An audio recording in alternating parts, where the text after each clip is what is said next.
మీ దగ్గర డబ్బులు లేవన్నారు, రాజకీయాలు చేయాలంటే డబ్బులు కావాలి, ఎట్లా?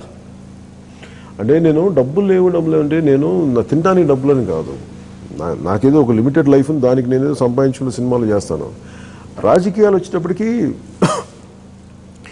డబ్బులు లేకుండా రోజే గడవదు కదా. అలాంటిది రాజకీయాలు డబ్బు లేకుండా గడుస్తే నేను ఎందుకు అనుకుంటాను. Even for an American president campaign కూడా డబ్బులు కావాలి. నేను ఖచ్చితంగా విరాళాలు సేకరిస్తాను. కాకపోతే అది ఒక ఖచ్చితమైన విధి విధానాలు నేను చూసి దానికి ఒక ట్రాన్స్పరెన్సీ, ఒక పారదర్శకత చూపించిన తర్వాతే నేను దాన్ని ముందుకు తీసుకెళ్తున్నాను. ఎందుకంటే చాలాసార్లు ఈవెన్ ఈరోజు మార్నింగ్ కూడా పార్టీ ద్వారా ఒక 5 లక్షల చనిపోయిన అబ్బాయికి పాపం నేను ఇవ్వాలనుకుంటే ఇంకోళ్ళు ఎవరో వచ్చి నాకు విరాళంగా ఇచ్చి వాళ్ళు ముందుకు తీసుకెళ్లారు.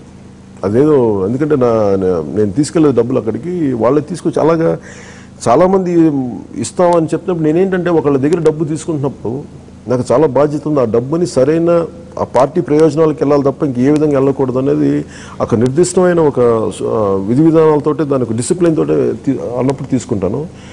అలాగే ప్రతి ఒక్క పొలిటికల్ పార్టీ ఏమంటారంటే, ఈవెన్ నేను ప్రాక్టికల్ నుంచి లాస్ట్ 2 ఎలక్షన్స్లో నేను ఉన్నాను కాబట్టి నేను డబ్బులు లేకుండా రాజకీయాలు నడపాలంటాం.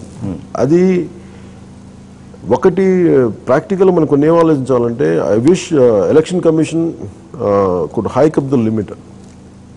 వాళ్ళు ఎందుకంటే మనందరం ఒక మోసం చేసుకుంటాం, ఇన్క్లూడింగ్ మనల్ని మనం మభ్య పెట్టుకుంటాం. 5 లక్షలు 10 లక్షలు చేసి నేనేమంటే దాని బదులు కొన్ని 1 or 2 crores పెన్షన్ 75 లక్షలు పెట్టినా కూడా ఏమి సరిపోవు. అది ప్రాక్టికల్ గా వాళ్ళు అర్థం చేసుకోవాలి. ఎలక్షన్ కమిషన్ ఒకసారి నివేదిక ఇవ్వాలనిపిస్తుంది, సార్ ఇది సరిపోవట్లేదని.